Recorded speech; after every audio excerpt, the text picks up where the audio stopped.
নমস্কার বন্ধুরা, সবাই কেমন আছেন? আজকের ভিডিওতে আমরা খুবই গুরুত্বপূর্ণ দুটি নোটিশ নিয়ে ডিসকাশন করব। তো এখানে আমরা প্রথম যে নোটিশটা নিয়ে ডিসকাশন করব, এটা এজ রিল্যাক্সেশনের উপর কিন্তু উঠে আসছে। তো যাদের বয়স এখানে বেড়ে গিয়েছে, 35-এর উপরে যাদের বয়স চলে গিয়েছে, তাদের জন্য কিন্তু খুবই একটা সুখবর। তারা পুনরায় আবার পশ্চিমবঙ্গে যে সমস্ত গভর্নমেন্ট এক্সামগুলো হয় গভর্নমেন্ট জবের জন্য, সেগুলোতে কিন্তু পুনরায় তারা আবার বসতে পারবে। তো এই নোটিশটা উঠে আসছে ফিনান্স ডিপার্টমেন্ট থেকে, নবান্ন থেকে কিন্তু এখানে পাবলিশ করা হয়েছে। তো এটা নিয়ে প্রথমে আমরা ডিসকাশন করব, তারপর আমরা এখানে পঞ্চায়েতের যে ভ্যাকান্সিটা আমরা আগে থেকেই জানি যে কতগুলো ভ্যাকান্সি রয়েছে, 6,500-এর কাছাকাছি ভ্যাকান্সি রয়েছে। তো এটার উপরে এই এক্সামটা কবে হতে পারে সেটা নিয়েও আমরা কথা বলবো, এবং এই পঞ্চায়েত রিক্রুটমেন্টের উপরে কিন্তু একটা ইম্পর্টেন্ট নোটিফিকেশন কিন্তু এখানে জারি করা হয়েছে, সেটা নিয়েও কিন্তু আমরা আজকের ভিডিওতে ডিসকাশন করব। তো আসুন, এটা আমাদের কি বলছে ফার্স্ট নোটিফিকেশন, এটা আগে আমরা দেখে নিই। তো এটা কিন্তু আমাদের মাননীয় মুখ্যমন্ত্রী শুভেন্দু অধিকারী, তিনি কিন্তু প্রথম ক্যাবিনেট বৈঠকে কিন্তু এখানে এজ রিল্যাক্সেশনের কথাটা বলেছিলেন, কিন্তু এখানে ফাইনালি নোটিফিকেশন আকারে কিন্তু এখানে জারি করা হয়েছে। আপনি দেখতে পাচ্ছেন নবান্ন থেকে কিন্তু পাবলিশ করা হয়েছে। তো এখানে আপনি যে এজ গুলো এখানে দেখছেন, যে এজ আপার এজ লিমিট গুলো আপনি এখানে দেখছেন, সেগুলো কিন্তু সম্পূর্ণ জেনারেল ক্যাটাগরির উপর ডিপেন্ড করে কিন্তু এখানে রয়েছে। তো এখানে ফার্স্ট যদি আপনি দেখেন, the upper age limit for recruitment to group A post shall be raised to 41 years। তো গ্রুপ এ ক্যাটাগরি যত এক্সাম রয়েছে, গ্রুপ এ ক্যাটাগরির যত এক্সাম রয়েছে পশ্চিমবঙ্গে যে এক্সামগুলো হয়, সেখানে কিন্তু এবার থেকে 41 বছরের মধ্যে যাদের বয়স রয়েছে তারা কিন্তু এই এক্সামগুলোতে বসতে পারবে। আর কিন্তু কোনো ধরনের অসুবিধা নেই, এখানে কিন্তু 5 বছর বাড়িয়ে দিয়েছে। তো 41 বছর পর্যন্ত যাদের বয়স রয়েছে তারা কিন্তু এখানে এবার থেকে বসতে পারবে। আচ্ছা, এবার এখানে গ্রুপ বি যে পোস্টগুলো রয়েছে, এখানে পশ্চিমবঙ্গে যত ধরনের গভর্নমেন্ট জবের এক্সাম হয়, গ্রুপ বি যে পোস্টগুলো রয়েছে সেখানে কিন্তু 44 বছর পর্যন্ত, 44 বছরের ভিতরে যাদের বয়স রয়েছে তারা কিন্তু এখানে এবার বসতে পারবে। তাহলে বুঝতে পারছেন যে এখানে খুব সুন্দর একটা বিষয়, এখানে কিন্তু অনেকেই যাদের বয়স বেড়ে গিয়েছিল তারা কিন্তু আবার পুনরায় এখানে বসতে পারবে এবং এক্সামগুলো কিন্তু দিতে পারবে।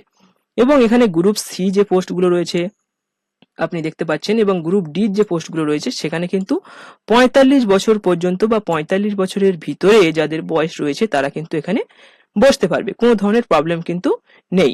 আচ্ছা, এবার অনেকের মনে প্রশ্ন জাগতে পারে যে দাদা, আমরা তো এসসি এসটি বা ওবিসি ক্যান্ডিডেট, তাহলে আমাদের আগে থেকে তো একটা এজ রিল্যাক্সেশন ছিল, তাহলে আমাদের কি হবে? দেখুন, এখানে যদি আপনি এসসি এসটি ক্যান্ডিডেট হন তাহলে কিন্তু আপনি এখানে 5 বছর অ্যাড করে নেবেন।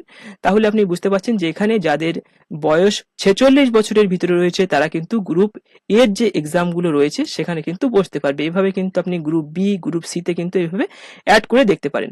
মানে যাদের এসসি এসটি ক্যাটাগরি তারা 5 বছর অ্যাড করবে, যারা ওবিসি ক্যাটাগরি তারা কিন্তু 3 বছর অ্যাড করে কিন্তু আপনারা এখানে দেখে নেবেন।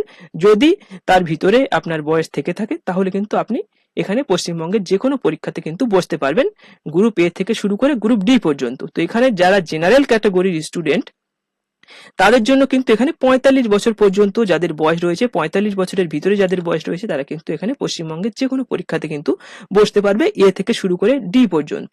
আচ্ছা, এবার এখানে যে নোটিশটা উঠে আসছে আমাদের পঞ্চায়েত রিক্রুটমেন্ট নিয়ে, যেটা এখানে উঠে আসছে সেটা নিয়ে ডিসকাশন করব। এটাও কিন্তু খুবই একটা ইম্পর্টেন্ট জিনিস।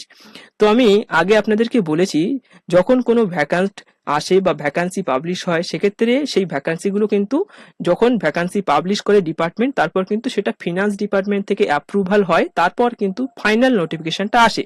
তো এই যে নোটিফিকেশনটা আমরা দেখেছিলাম, আমরা যে ভ্যাকান্সিটা দেখেছিলাম 6,500 ভ্যাকান্সি, সেটা কিন্তু 2023 সালে দেখেছিলাম। তারপর কিন্তু রেজিস্ট্রেশনও হয়ে গিয়েছিল, ফিনান্স ডিপার্টমেন্ট থেকে কোনো ধরনের অ্যাপ্রুভাল পায়নি বা ফাইনাল কোনো নোটিফিকেশন কিন্তু আসেনি। কারণ কি? কারণ হচ্ছে এখানে পঞ্চায়েত ডিপার্টমেন্টে তেমন কোনো সচিব, মুখ্য সচিব কিন্তু ছিল না, বা এখানে আপনি বলতে পারেন যে মানে দুর্নীতির কারণে হতে পারে যে সেখানে মানে ফিনান্স ডিপার্টমেন্ট থেকে কোনো ধরনের অ্যাপ্রুভাল পায়নি। বিভিন্ন ধরনের দুর্নীতি তো সরকারি চাকরিতে হয়েছে, সেই জন্য কিন্তু হতে পারে এটা কোনো ধরনের অ্যাপ্রুভাল পায়নি। এবার খুবই একটা ভালো বিষয় যেটা আপনি দেখতে পাচ্ছেন যে এখানে আমাদের যে গভর্নর রয়েছেন, রাজ্যপাল, তিনি কিন্তু এখানে নতুন সচিব নিয়োগ করছেন। খুবই একটা ভালো বিষয়। তো এখানে আমাদের সচিব যে আছে, তো আপনি এখানে দেখতে পাচ্ছেন শ্রী বিশ্বনাথ চৌধুরী, ইনি কিন্তু সচিব। WBCS ইনি ব্যাচ হচ্ছে 2013। এখন কোথায় পোস্টেড রয়েছে? ডেপুটি সেক্রেটারি হিসেবে জেলা পরিষদে কিন্তু কিন্তু এখানে রয়েছেন। তো এবার ইনি কিন্তু এখানে চিফ সচিব হিসাবে, চিফ সচিব হিসাবে কিন্তু দিলীপ ঘোষের চিফ সচিব হিসাবে কিন্তু কাজ করবেন। পঞ্চায়েত অ্যান্ড রুরাল ডেভেলপমেন্ট কিন্তু এই যে সেক্টর রয়েছে এই সেক্টরে কিন্তু চিফ সচিব বা মুখ্য সচিব হিসাবে কিন্তু কাজ করবেন শ্রী দিলীপ ঘোষের সাথে কিন্তু তিনি এখানে থাকবেন।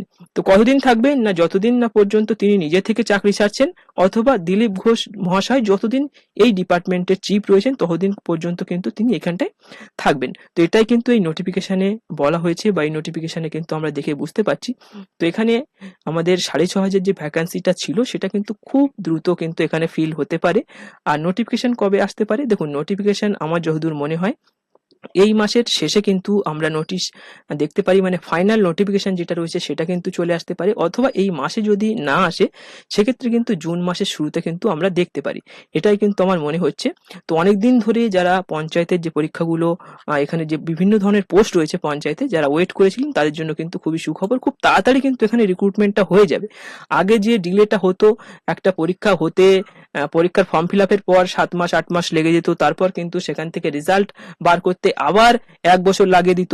এই সমস্ত জিনিসগুলো কিন্তু আমরা দেখেছি। তো এমন ডিলে কিন্তু আর হবে না। আশা করি খুব তাড়াতাড়ি সমস্ত প্রসেস কিন্তু কমপ্লিট হয়ে যাবে।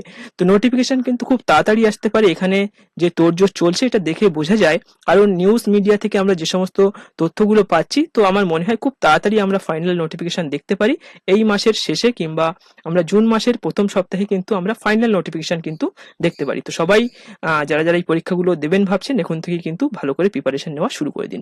তো আজকের এই ভিডিওটি এখানে শেষ করব। ভিডিওটি ভালো লাগলে অবশ্যই ভিডিওটিকে লাইক করে দেবেন, বন্ধুদের সাথে অবশ্যই শেয়ার করে দেবেন এবং আপনি যদি আমাদের ইউটিউব চ্যানেলে প্রথমবার ভিজিট করে থাকেন সেক্ষেত্রে অবশ্যই চ্যানেলটিকে সাবস্ক্রাইব করে পাশে থাকবেন।